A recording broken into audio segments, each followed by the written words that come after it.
नमस्कार, citizens voice show में आप सबका स्वागत है। इससे पहले मैं कार्यक्रम की शुरुआत करूं, आप लोगों से निवेदन है, सिटीजन्स वॉइस शो जनता की आवाज, आपकी आवाज। ऑफिशियल हैंडल एजे सिंह ऑफिशियल है, इसको ज्वाइन करें, सब्सक्राइब करें, नोटिफिकेशन बटन ऑन करें, ज्यादा से ज्यादा लोगों में वीडियो शेयर कर सकें, क्योंकि जनता की आवाज, आवाम की आवाज, सिटीजन्स वॉइस शो हम सबकी आवाज है। और आज मैं महाराष्ट्र में जो 1800 करोड़ रुपए का लैंड स्कैम है, इसमें अजीत पवार और उनके बेटे पार्थ पवार का नाम आ रहा है।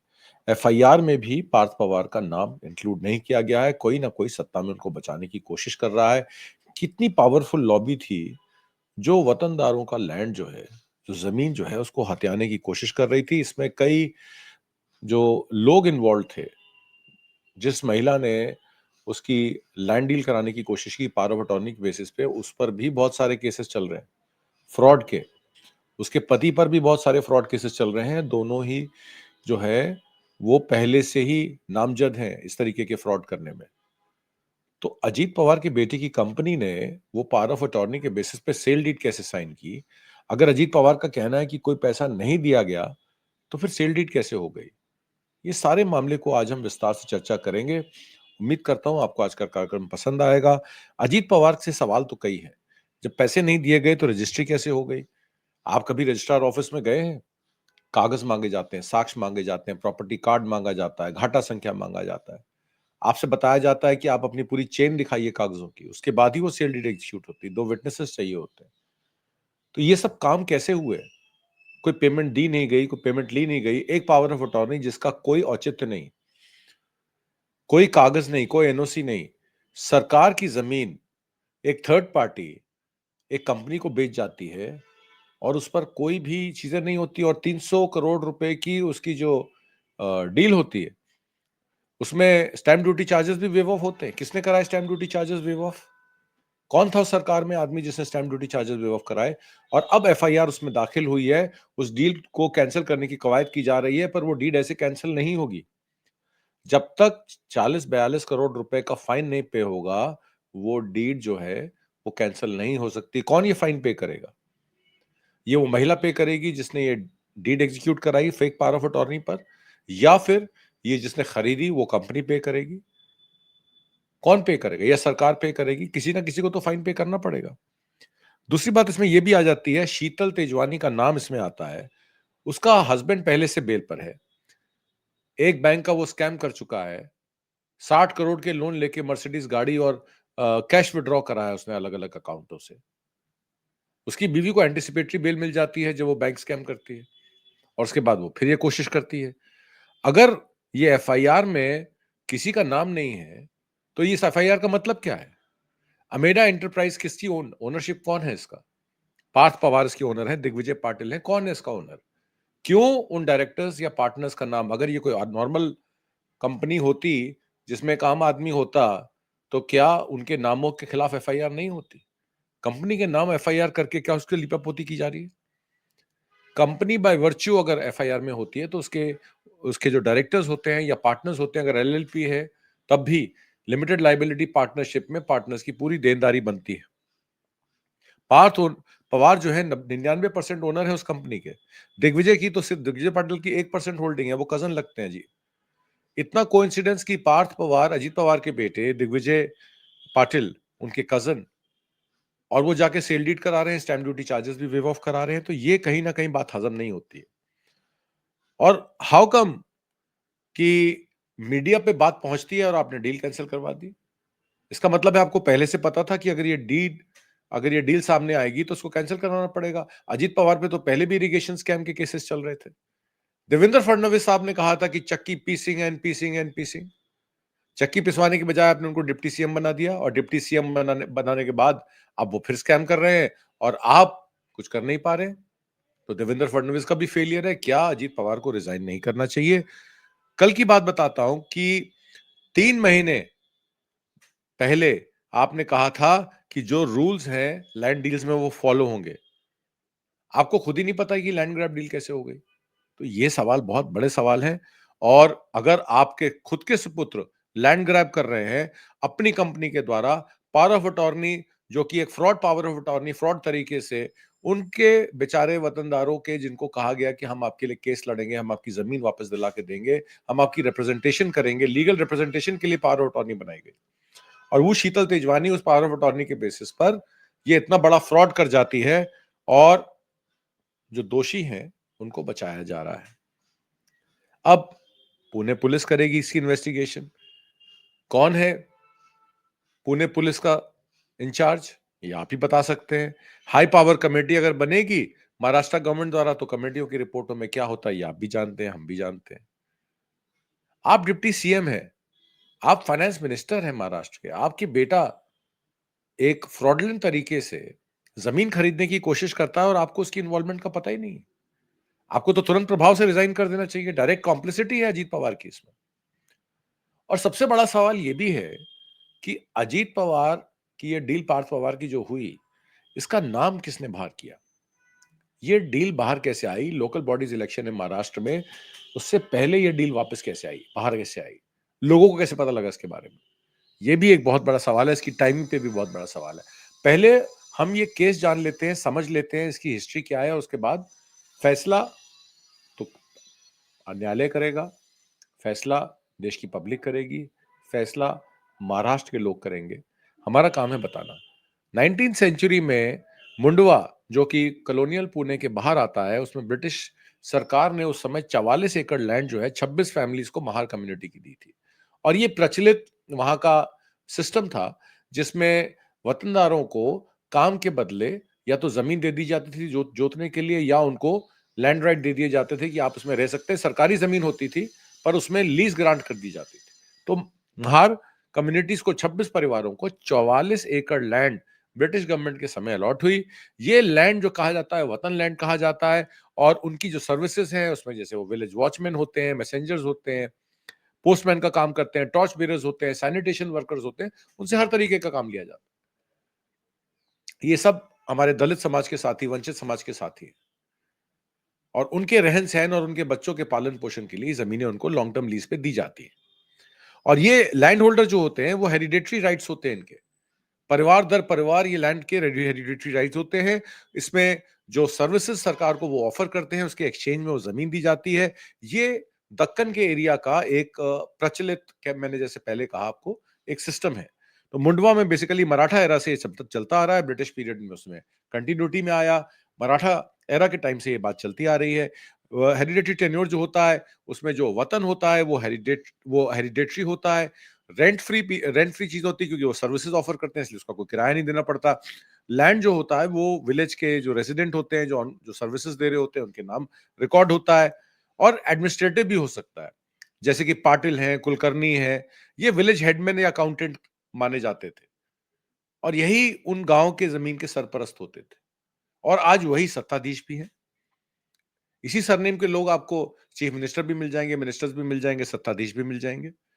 ब्रिटिश ने इस प्रथा को मराठा एरा से रिकॉग्नाइज किया कि महारों को उनसे सर्विसेज लो, उनको सैनिटेशन वर्क में डालो, उनसे काम लो, और उनको उन जमीन पे रहने दो, उनको पट्टे जमीन के उनको दे दो।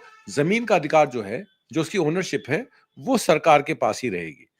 Under the British, many services obligations were commuted into fixed annual payments, जिसको जुडी कहा जाता था या क्विट रेंट कहा जाता था। और गॉर्डन सेटलमेंट 1860 की जो है, उससे इसकी परिभाषा तय होती है। This relieved the वतनदार्स of service, but often the land remained inalienable without government sanction, and its ownership was considered to rest with the state. Ownership state के पास है, इनएलिनेबल है, गवर्नमेंट सैंक्शन होगी तो वतनदारों को दे दी जाएगी। Post independence Bombay inferior village वतन abolition act आता है 1958 में। वो फॉर्मली वतन सिस्टम को जो है वो अबॉलिश कर देता है, वो फॉर्मल सिस्टम को अबॉलिश कर देता है। ये एक्ट अलाउ करता है कि land to be regranted to the holders upon payment of an occupancy price, यानी कि कुछ पैसा, जिसको कहते हैं नजराना, नजराना देकर आप जमीन पे जो है अपना उसका यूज जो है कर सकते हैं, effectively converting them into regular occupancy land. क्योंकि पहले जो था वो ग्रांट दी जाती थी, जमीन सरकार की होती थी, ग्रांट दी जाती थी। फिर उन्होंने कहा कि ठीक है, हम नजराना लेकर ये जमीन ऑक्यूपायर को ही दे देंगे। ये अमेंडमेंट्स लेके आई गई 1958 में। सो ये often it required government permission. Government permission के बगैर आप इनको ट्रांसफर नहीं कर सकते थे।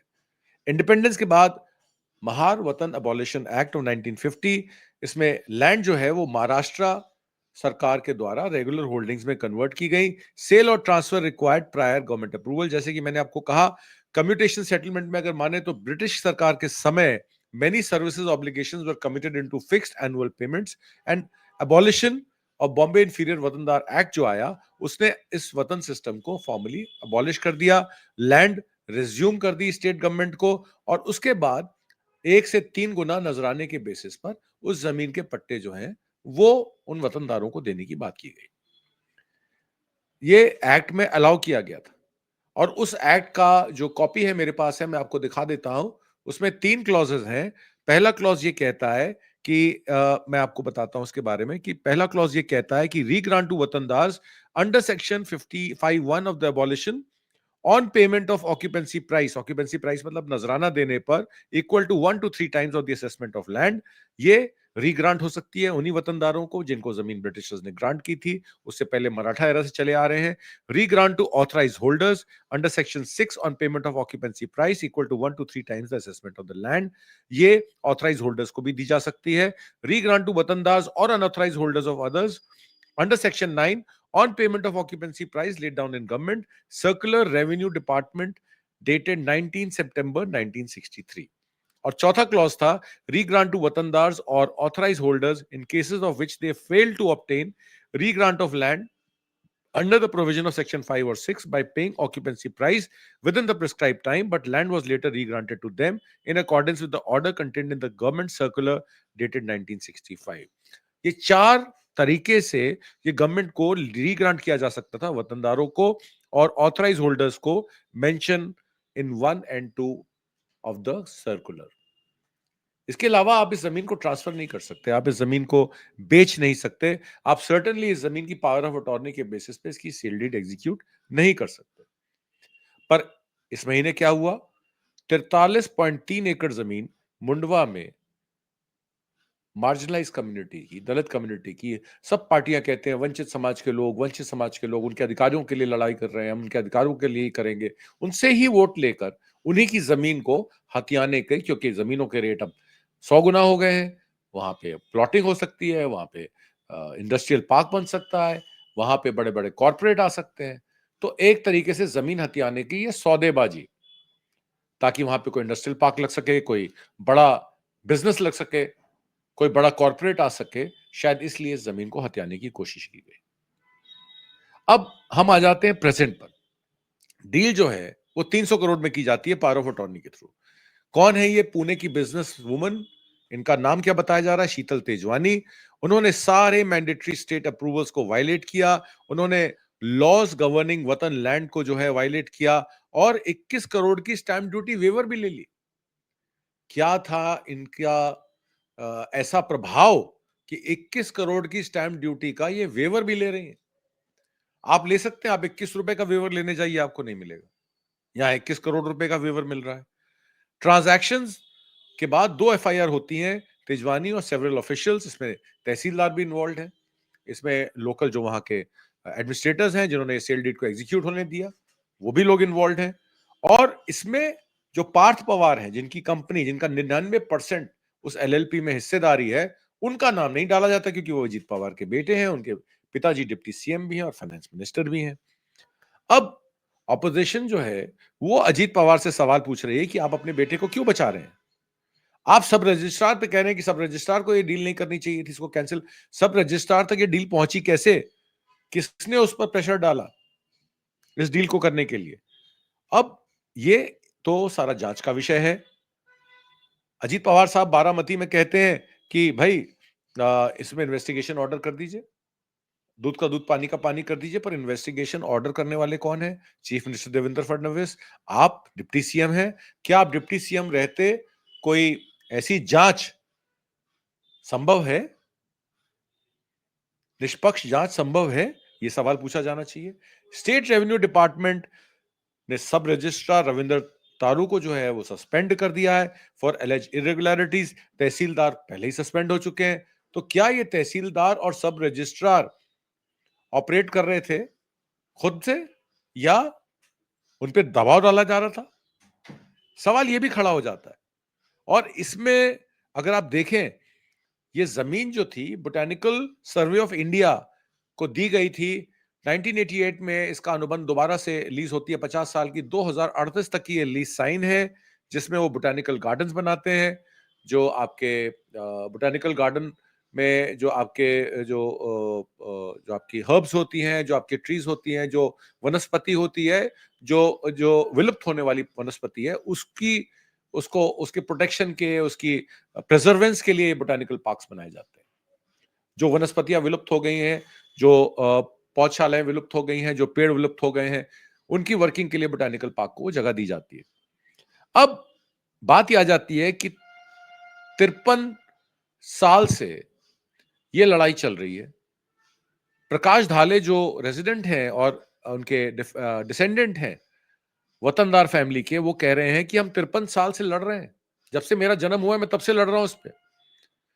ये जमीन सितंबर 1955 में मेरे ग्रेट ग्रैंडफादर को दी गई थी, और फिर जब 1950 का वो आता है, अध्यादेश आता है, तो जमीन ले ली जाती है। कहा जाता है कि आपको 500 से 1000 रुपए देने पड़ेंगे, और 43 एकड़ जमीन ले ली जाती है। फिर नजराना आपको देना पड़ता है। उनको कोई उनके पास आता नहीं, कोई नोटिफिकेशन जारी नहीं होती, वो इग्नोरेंट रहते हैं। उनको लगता है शायद सरकार ने जमीन ले ली, अब वापस नहीं मिलेगी, उनको प्रावधान पता नहीं होते, वो चुपचाप बैठ जाते हैं।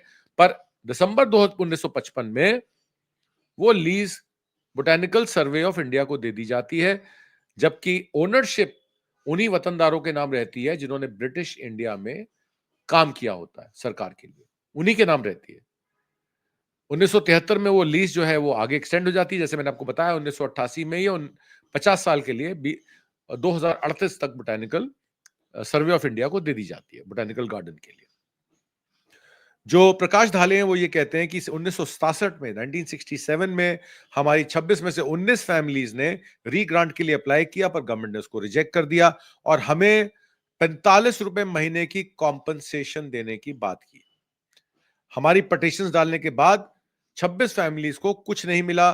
धाले का यह भी क्लेम है कि उन्होंने पुराने रिकॉर्ड निकाले, एप्लीकेशंस फाइल की रेवेन्यू डिपार्टमेंट के साथ।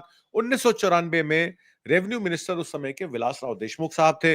उन्होंने वतन लैंड को स्टेट रिजर्व पुलिस फोर्स को हैंड ओवर वतन land from the state reserve police force to members of the Mahar community, उन्होंने एक ऑर्डर पास किया। ये जो ऑर्डर था विलासराव देशमुख साहब का, वो उसने ये स्टेट किया था कि एसडीएम का डिसीजन जो है, वो जो लैंड हमने लिया है वो इलीगल।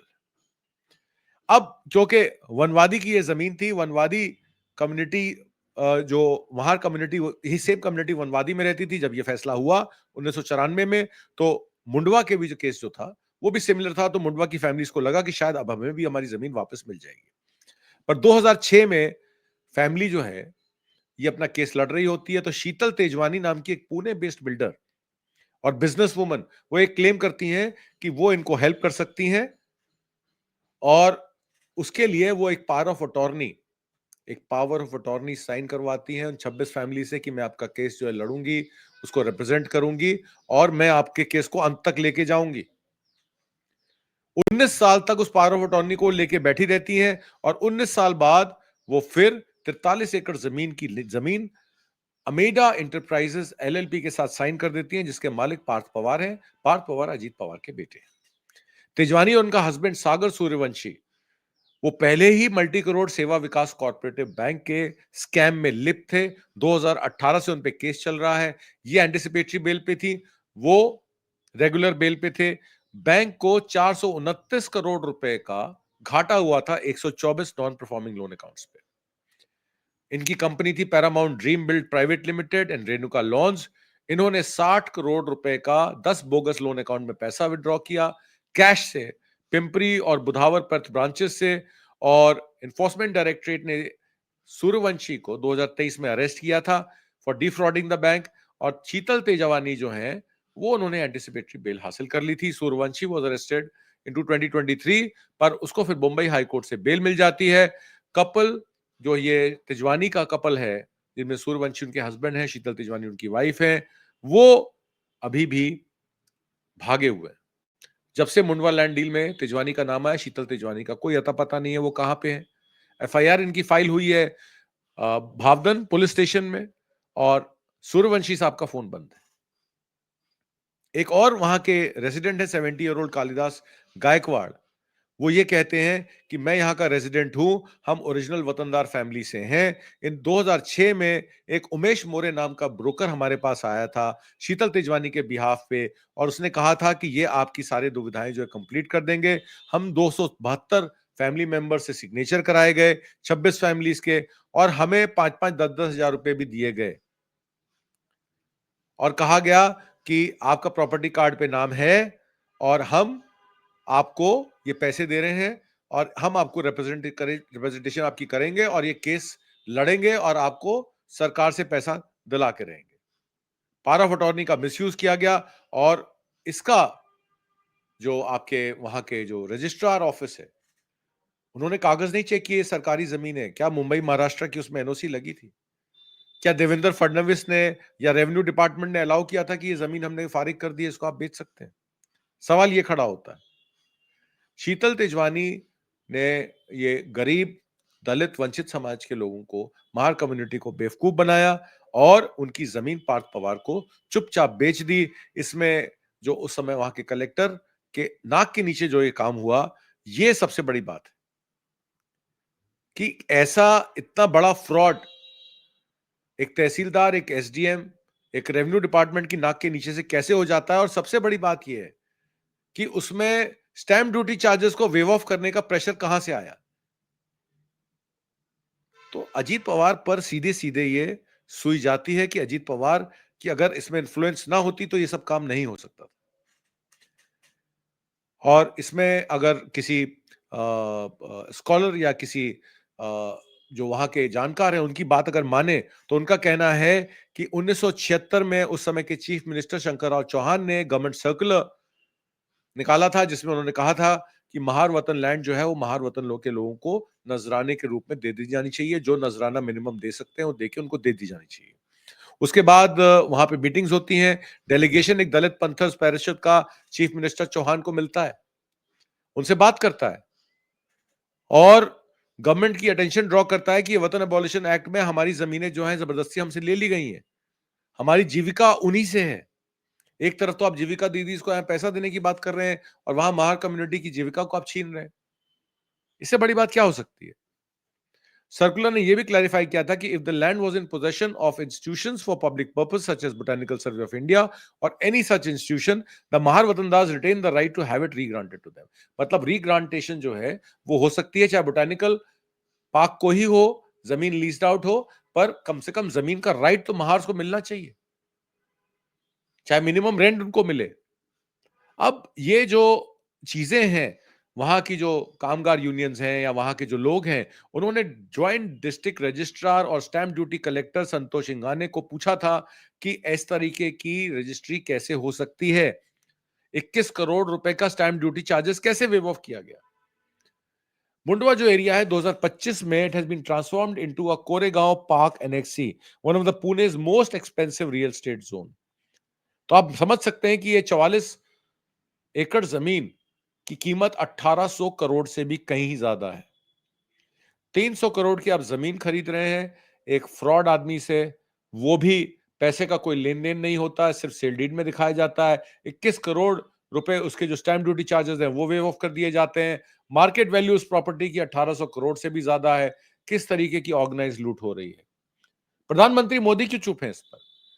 सीएम देवेंद्र फडणवीस, जहां डबल इंजन की सरकार है, और अभी तो लोकल बॉडीज इलेक्शन आने वाले हैं, ट्रिपल इंजन की भी सरकार हो जाएगी, वो क्यों चुप है?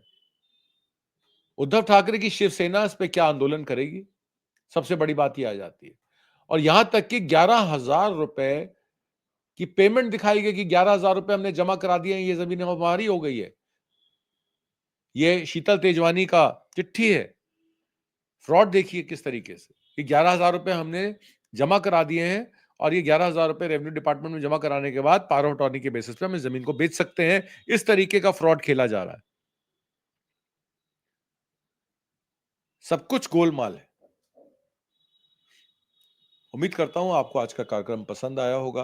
कमेंट बॉक्स में जरूर लिख के भेजिएगा। हम आप तक सही सूचना सही समय पर पहुंचाने के लिए प्रतिबद्ध हैं। लाइक जरूर कीजिएगा, सब्सक्राइब कीजिएगा, कमेंट बॉक्स में जरूर लिख के भेजिएगा। नमस्कार, धन्यवाद। जय हिंद।